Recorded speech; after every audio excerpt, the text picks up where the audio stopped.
स्वच्छ तीर्थ मोहीम योजनेअंतर्गत 18 जानेवारी रोजी नळदुर्ग नगरपालिकेच्या वतीने नळदुर्ग मैलारपूर येथील खंडोबा मंदिर व मंदिर परिसरात साफसफाई करून स्वच्छता अभियान राबवण्यात आले।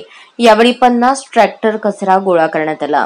देशाचे पंतप्रधान नरेंद्र मोदी यांच्या आवाहनानंतर संपूर्ण देशातील मंदिरात प्रशासन तसेच नागरिकांच्या वतीने स्वच्छता अभियान राबवण्यात येत आहे। 18 जानेवारी रोजी नळदुर्ग नगरपालिकेच्या वतीने नगरपालिकेचे मुख्याधिकारी लक्ष्मण कुंभार यांच्या नेतृत्वाखाली नळदुर्ग येथील खंडोबा मंदिर व मंदिर परिसरात स्वच्छता मोहीम राबवण्यात आली।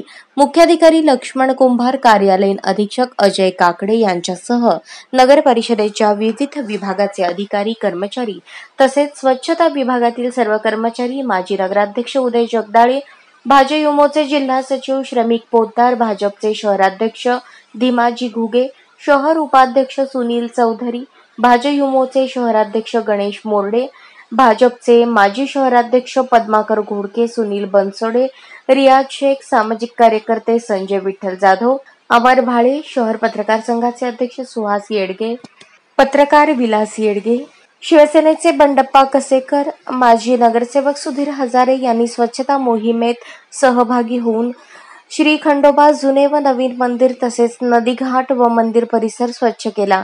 3 तास चाललेल्या या स्वच्छता मोहिमेत जवळपास 50 ट्रॅक्टर कचरा गोळा करून तो कचरा डेपोमध्ये नेण्यात आला। या स्वच्छता मोहिमेमुळे मंदिर परिसर स्वच्छ दिसून येत होता।